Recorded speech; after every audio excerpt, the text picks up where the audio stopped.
제 지인 아이는 7살 때부터 아침 일찍 일어나서 혼자서 책 읽고 원소기호 외우고, 알고 봤더니 그 부모님은 자기도 모르게 이걸 실천하고 있었던 거예요. 여러분도 이 방법만 제대로 실천하시면 아이가 스스로 공부하게 될 거예요. 인간은 모두 호기심을 갖고 있습니다. 우리 조상들이 호기심이 없었다면 새로운 식물을 봤을 때 이걸 먹어도 되는지, 어떤 벌레가 위험한지 등등 이런 생존에 필요한 중요한 사실들을 몰랐을 거고 자손을 번성시키지 못했겠죠. 새로운 걸 모르는 상태를 굉장히 불안해하고 또 막 찾아보고 결국 그게 뭔지 알아낸 사람들이 더 잘 생존했을 테고, 우리는 그런 상태로 진화했습니다.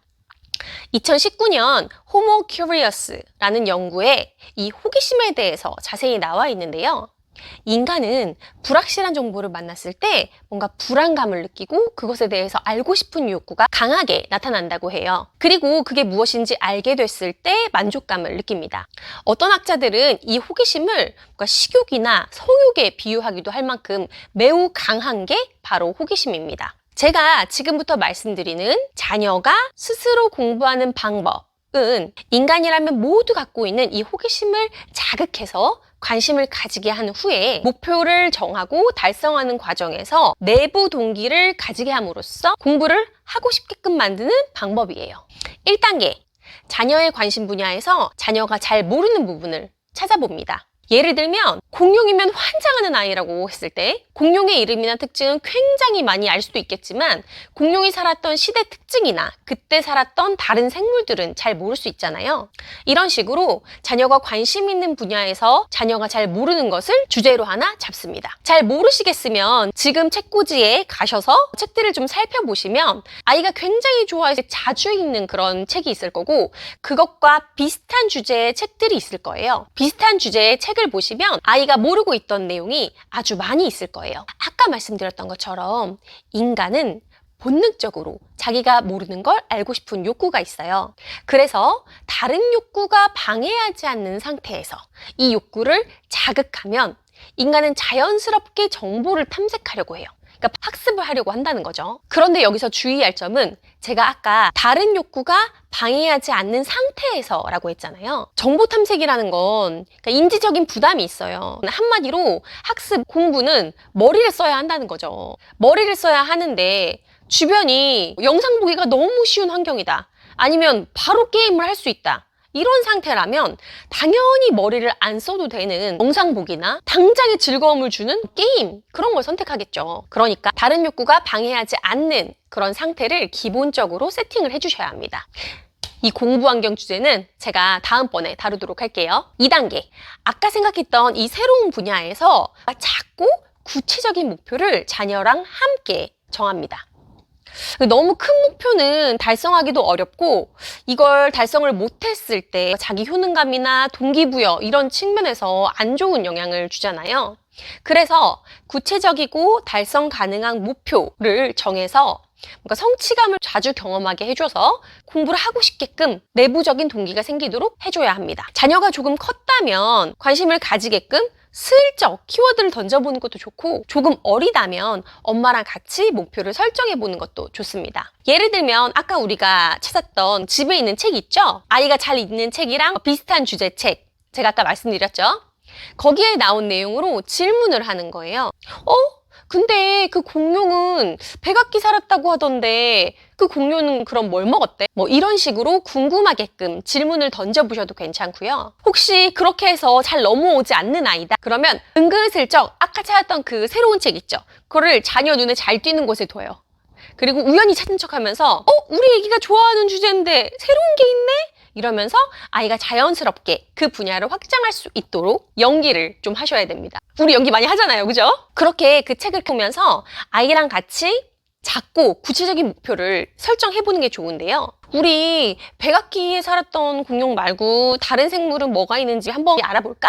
이런 식으로 짧은 기간 안에 달성이 가능하고 구체적인 목표를 설정을 해주는 거예요. 세 번째는 아까 목표로 정한 그걸 알면 왜 좋은지를 알려주는 겁니다. 15년 성장 마인드셋에 관한 연구에 따르면 학생들한테 이 내용을 배우면 뇌의 어떤 부분이 발달하고 또 머리가 더 좋아질 거야, 이런 성장 마인드셋, 그리고 이거 알면 세상에서 굉장히 좋은 영향을 끼치는 사람이 된다? 이런 형태의 목적의식, 알려주고 가르쳤을 때랑 또 그렇지 않을 때를 비교를 했는데요. 이렇게 성장 마인드셋과 목적의식을 알려준 경우에 더 학업 성과가 좋았다고 해요. 그러니까 여러분도 아이에게 백악기 때 어떤 생물이 있었는지 알면 진짜 그거는 엄마보다 더 똑똑한 거네? 이런 식으로 성장 마인드셋을 할 수 있게 해주거나 이거 배워서 알려주면 친구들이 너무 좋아하겠다. 이런 식으로 목적의식을 갖게 해주세요. 그리고 네 번째 단계, 긍정적으로 배우기입니다. 공부할 때 긍정적 감정을 갖게 하는 게 매우 중요하다는 건 다들 알고 계시죠?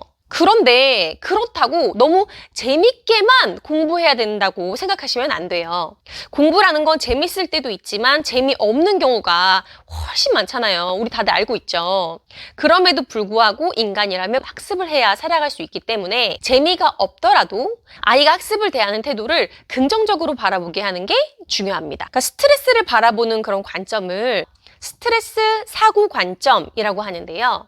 2013년 예일대 심리학과 연구에 따르면 스트레스는 유익한 것이다 라는 생각이 스트레스 호르몬인 코르티솔 수치를 적정한 수치로 만들어줬다고 해요. 이런 생각은 기분을 더 좋게 하고 성과를 더 높여주고 남들에게 피드백을 구해서 더 발전하도록 했다고 합니다. 그러니까 자녀들이 공부 스트레스 너무 싫어 이렇게 생각하고 있더라도 어느 정도의 스트레스는 나를 발전시켜주는 도구다라고 생각하도록 부모님이 도와주셔야 합니다. 자, 마지막 단계는 예측할 수 없는 보상하기입니다. 예측 가능한 보상을 하는 건 예를 들면 문제집 얼만큼 풀면 매일 동일하게 스티커 주기 이런 거 같은 경우에는 자녀들이 결국에는 스티커를 받지 않으면 더 이상은 문제집을 풀고 싶지 않아 하는 그런 상태가 올 수도 있어요. 스티커를 받는 건 외부의 동기인데 이 외부 동기 때문에 내부적인 동기가 생기지 않을 가능성이 있다는 거죠. 그런데 예측할 수 없는 보상은 도파민 시스템, 우리 도파민 많이 들어봤죠?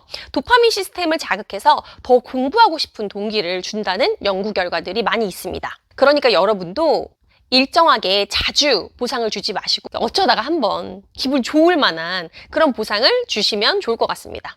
그리고 칭찬을 또 해주시면 좋은데요. 이때 주의할 점은 절대로 능력에 대해서 칭찬하지 말라는 거예요.